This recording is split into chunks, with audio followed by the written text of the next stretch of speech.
حسینیت بر محمد و آل محمد صلوات.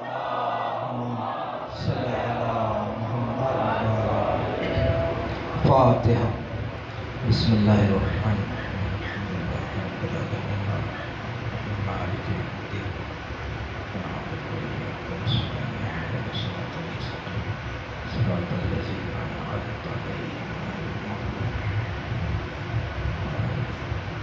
صلوات پڑھیں محمد اللہم صلی علی محمد و آل محمد. اعوذ باللہ من الشیطان اللعین الرجیم. بسم اللہ الرحمن الرحیم. الحمدللہ رب العالمین. الصلاۃ والسلام علی سید الاولین والآخرین وخاتم النبیین بالقاسم محمد. اللہم صلی علی محمد و آل محمد.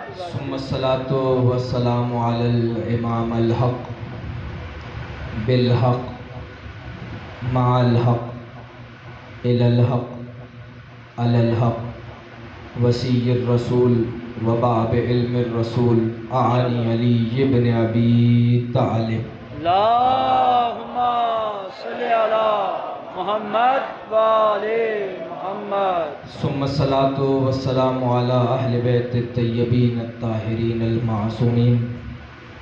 اما بعد فقد قال اللہ عز وجل فی کتاب المجید.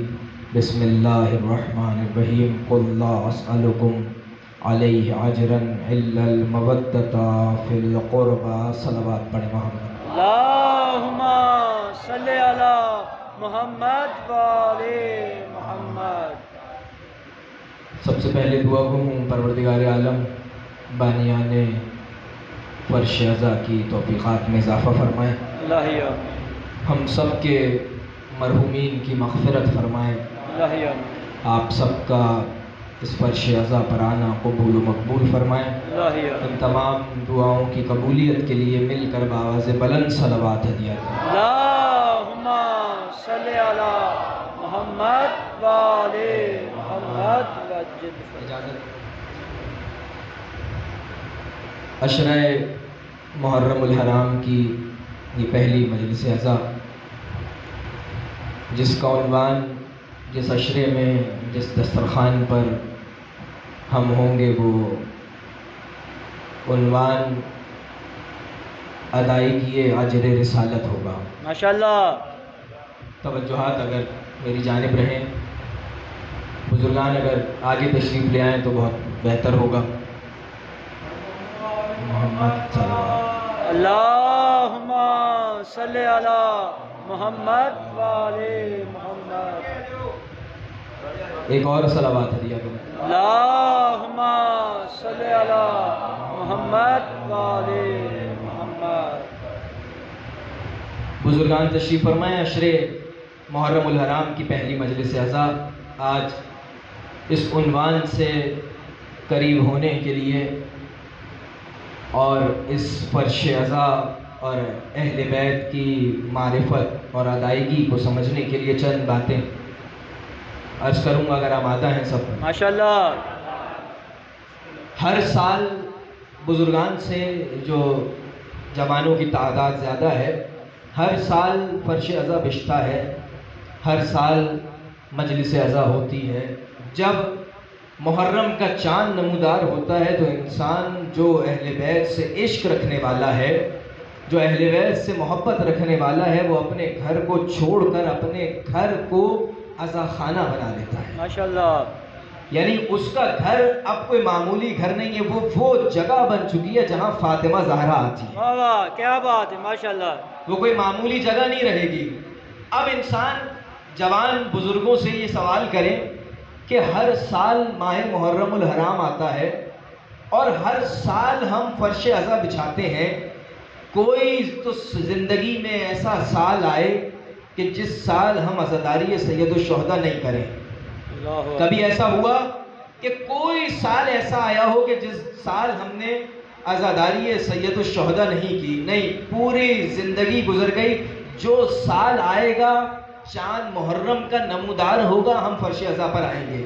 ماشاءاللہ. اس کی وجہ، اس کی دلیل، کوئی ایک ایسا سال آئے کہ جس سال ہم مجلس نہ کریں، امام حسین کا فرش نہ بچھائیں، امام کو پرسہ نہ دیں، بی بی کو پرسہ نہ دیں. کیوں؟ یہ ہمیشہ فرش عزا بچھانے کی وجہ یہ ہے کہ ہم وہ واحد قوم ہیں جو ہر سال ادائیگی اجر رسالت کر رہے ہیں. ماشاءاللہ. توجہات رکھیے گا، ہم وہ واحد لوگ ہیں جو ادائیگی اجر رسالت کر رہے ہیں. ہم ہیں جو ادا کر رہے ہیں اجر رسالت. قُلْ لَا أَسْأَلُكُمْ عَلَيْهِ أَجْرًا إِلَّا الْمَوَدَّةَ فِي الْقُرْبَى. اے رسول، ان سے کچھ نہیں چاہیے سوائے اس کے کہ مودت سے، اہل بیت سے مودت رکھیں، اطرت سے مودت رکھیں. اب اگر آپ کی توجہات ہیں تو باب محبت کے دو قانون ہیں. ماشاءاللہ. توجہات ہیں. باب محبت میں جب آپ محبت کے باب میں جائیں گے، محبت کے بعد باب میں جائیں گے، کسی سے عشق کرنے کے باب میں جائیں گے، تو اس میں دو قوانین ہیں. ایک پہلا قانون تو یہ ہے کہ جو جس سے محبت کرتا ہے اس کے دوستوں سے پیار کرتا ہے. بے شک. ماشاءاللہ. توجہ ہے. جو جس سے محبت کرے گا اس کے دوستوں سے پیار کرے گا. اب ہم سے نہیں پوچھیں کہ ہم میثم تمار سے کیوں محبت کرتے ہیں. کیا بات ہے. ماشاءاللہ. اب ہم سے نہ پوچھیں کہ ابو ذر غفاری سے کیوں محبت کرتے ہیں. کون ہے ابو ذر غفاری؟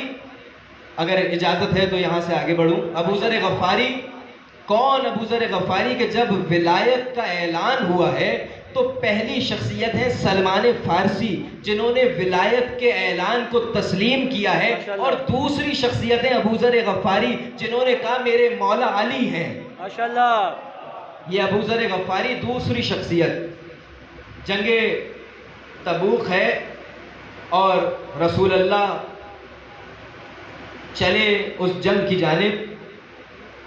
جب اپنے گھر سے سامان سفر باندھا اور جنگ کی جانب چلے، راستے میں جاتے ہوئے جو رسول اللہ کا قافلہ ہے اس قافلے کے اندر حضرت ابو ذر غفاری موجود ہیں. لیکن ابو ذر غفاری کے موجود ہونے کے ساتھ ابو ذر غفاری کی جو سواری ہے، جس پر سوار ہیں، جو اونٹنی ہے، وہ لاغر ہے، بہت کمزور ہے.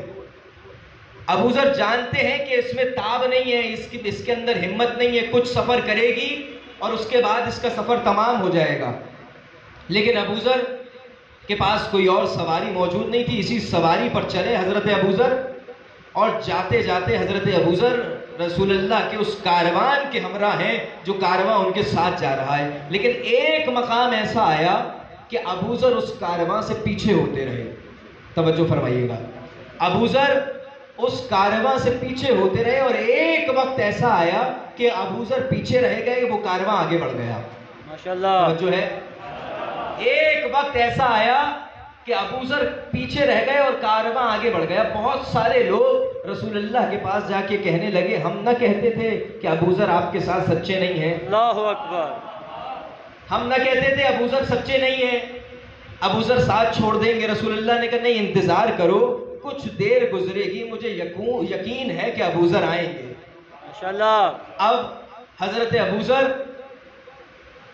ذر غفاری اپنی اس اونٹنی کو چلانے کی کوشش کریں گے کسی طرح یہ کچھ اور دور قدم، کچھ اور قدم یہ چلے. لیکن عزیزان گرامی ہوا یہ کہ ابو ذر کی وہ سواری نے ابو ذر کا ساتھ چھوڑ دیا، اور ایک وقت ایسا آیا کہ اب سواری بھی نہیں ہے اور حضرت ابو ذر تنہا ہو چکے ہیں. بڑھنے لگے، بڑی مشکل سے سفر کو طے کیا تنہا، اور ایک مقام پر دیکھا کہ کاروان ہے جو ٹھہرا ہوا ہے، اور لوگوں نے خبر کی کہ کوئی آ رہے ہیں. رسول اللہ کو پتہ چلا کہ سامنے سے کوئی آ رہا ہے. حضرت ابو ذر پہنچے، جب دیکھا تو ابو ذر کے وجود میں اتنی طاقت نہیں ہے کہ اگر چند لمحے، کچھ دقیقے، کچھ منٹ ابو ذر کو پانی نہیں پلایا گیا تو کیا ہوگا کہ ابو ذر اس دنیا سے رخصت ہو جائیں گے اللہ اکبر. کچھ دیر میں. یہ ابو ذر کے وجود کی حالت ہے کہ کچھ دیر گزرے گی اور ابو ذر اس دنیا سے چلے جائیں گے. ابو ذر کو سب سے پہلے طبیبوں نے دیکھا رسول اللہ کا کارواں ہے، جنگ ہے، جنگ کے اصول ہیں کہ اس جنگ پر جانے کے لیے لوگ اپنے ساتھ طبیبوں کو، ڈاکٹرز کو بھی رکھتے ہیں کہ اگر کوئی مریض ہو، جیسے ہی طبیب نے دیکھا تو کہنے لگا کہ ابو ذر کو پانی پلاؤ. جیسے ہی پانی پلایا گیا ابو ذر ہوش میں آئے اور طبیعت میں بہتری آنے لگی. شدت پیاس سے حضرت ابو ذر کی جان جا رہی تھی. اب جب ابو ذر ہوش میں آئے تو جو 7 لوگ موجود تھے انہوں نے دیکھا کہ ابو ذر کے پاس مشک موجود ہے. واہ واہ کیا بات ہے. اور خالی مشک نہیں ہے، اس مشک میں پانی بھی ہے. اور صرف پانی نہیں ہے، پانی میٹھا بھی ہے اور ٹھنڈا بھی ہے. کیا بات. کیا وجہ ہے کہ ابو ذر نے پانی نہیں پیا؟ رسول اللہ کے پاس پہنچے. رسول اللہ، یہ شدت پیاس کے باعث اس دنیا سے مرنے والے تھے، اس دنیا سے جانے والے تھے. یہ کیا ہوا کہ ان کے پاس پانی ہے، پانی میٹھا ہے، ٹھنڈا ہے، پھر بھی ابو ذر نے پانی نہیں پیا؟ ابو ذر سے رسول اللہ نے سوال کیا، ابو ذر کیا ہوا، تم نے پانی کیوں نہیں پیا؟ کہا جب میں آپ سے دور ہوا، آپ سے تنہا ہو گیا تو ایک مقام پر میں جب بھٹکا ہوں راستہ تو پہنچتے ہوئے مجھے ایک تالاب دکھائی دیا. میں اس تالاب میں گیا اور دیکھا کہ پانی ہے، میٹھا پانی ہے، ٹھنڈا پانی ہے. میں نے اپنی مشق کو اس تالاب میں ڈالا اور چاہا کہ اب میں اس سے پانی کو پیوں. جب یہ پانی میرے ہونٹوں کے نزدیک آ رہا تھا تو میں یہ سوچنے لگا کہ میرا رسول پیاسا ہوگا. بس میں نے یہ سوچا میرا رسول پیاسا ہوگا. اسے میں نے واپس رکھا اور میں نے کہا جب تک پانی نہیں پیوں گا، جب تک یہ رسول اللہ کے پاس نہ پہنچاؤں. یعنی وہ لوگ اور ہیں جو نبی کو چھوڑ کر جا رہے ہیں، وہ لوگ اور ہیں جو صرف اس خاطر جی رہے ہیں کہ اگر پانی نہ دیا، رکھیے گا، اگر پانی نہ پیا صرف اس خاطر کہ کہیں میرا رسول پیاسا نہ رہ جائے، صرف اس خاطر. یہ وہ ہیں حضرت ابو ذر. اور یہ مجلس عزا آج میں نے ذکر کیا کہ مجلس اس عنوان کے تحت کہ ہم اجر رسالت کا ذکر کریں گے، ادائیگی اجر رسالت کی جانب جائیں گے. اس سے پہلے اگر آپ آمادہ ہیں تو فرش عزا کے فضائل آپ کے سامنے. ماشاءاللہ. یہ کوئی معمولی جگہ نہیں ہے. یہ فرش عزا طالب علم علماء موجود ہیں. خصائص حسینیہ میں شیخ جعفر شوستری اس روایت کو لکھتے ہیں کہ اس مجلس عزا میں انسان تو آتے ہی ہیں لیکن پروردگار عالم فرشتوں کو اس مجلس عزا پر بھیجتا ہے. اور صرف فرشتوں کو اس مجلس عزا پر بھیجتا نہیں ہے. جب اللہ ہر روز جہاں جس جگہ جس مقام پر مجلس عزائے حسین ہو رہی ہے اس مقام پر فرشتے پروردگار عالم بھیج رہا ہے اور وہ آنے کے بعد اس مجلس میں شریک ہو رہے ہیں. اب جب وہ فرشتے پلٹ کر اپنے اس مقام پر جاتے ہیں، آسمان پر جاتے ہیں، تو جانے کے بعد فرشتے اس مقام پر پہنچتے ہیں. دوسرے فرشتے ان سے سوال کرتے ہیں کہ آج تمہارے پاس سے ایسی خوشبو آ رہی ہے جو پہلے نہیں آتی. ماشاءاللہ. سبحان اللہ. توجہ رکھیے. آج تمہارے وجود سے خوشبو آ رہی ہے جو پہلے نہیں آتی تھی. کس مقام سے آ رہے ہو؟ کہہ رہے ہیں نہیں ہم تو روزمرہ کی زندگی گزار کر آ رہے ہیں. کہ نہیں، سوچو ذرا، اس بات پر غور کرو، اس بات کو دیکھو ذرا کہ کہاں سے آ رہے ہو، آج ایسا کیا کیا ہے. تو جب سوچنے لگے تو کہا کہ ہاں ہم مجلس حسین سے آ رہے ہیں. ماشاءاللہ. اور مجلس حسین میں آنے کا سبب یہ ہے کہ فرشتوں کے وجود سے خوشبو آتی ہے. وہ فرشتے جو مجلس عزا میں نہیں گئے وہ ان فرشتوں سے سوال کر رہے ہیں کہ ہمیں بھی مجلس عزا میں لے جاؤ. ماشاءاللہ. ہمیں بھی مجلس عزا میں لے جاؤ. تو وہ فرشتے کہتے ہیں ہم اس مجلس سے چلے تو وہ مجلس تو تمام ہو چکی تھی. عزادار اب کل اس مجلس میں آئیں گے، وہ اس مقام سے جا چکے ہیں. اب یہ فرشتے کہتے ہیں کہ ہاں نہیں، ہمیں اس خوشبو کو چاہیے. ماشاءاللہ. اس لمحے ہمیں اس خوشبو کو حاصل کرنا ہے، ہمیں ہر صورت یہ خوشبو چاہیے. وہ کہتے ہیں اچھا اور کیا حل ہے، اب تو مجلس حسین تمام ہو گئی، کہیں اور مجلس دیکھتے ہیں. کہتے ہیں نہیں، تم جہاں گئے تھے ہمیں وہاں جانا ہے. کہا پھر کیا کرے؟ کہا چلو جو عزادار اس مجلس میں آئے تھے ان سے جا کر اپنے پروں کو مس کرتے ہیں، پھر ان کے وجود سے ویسی خوشبو آتی ہے جیسی مجلس حسین میں آتی ہے. ایک صلوات پڑھے بابا.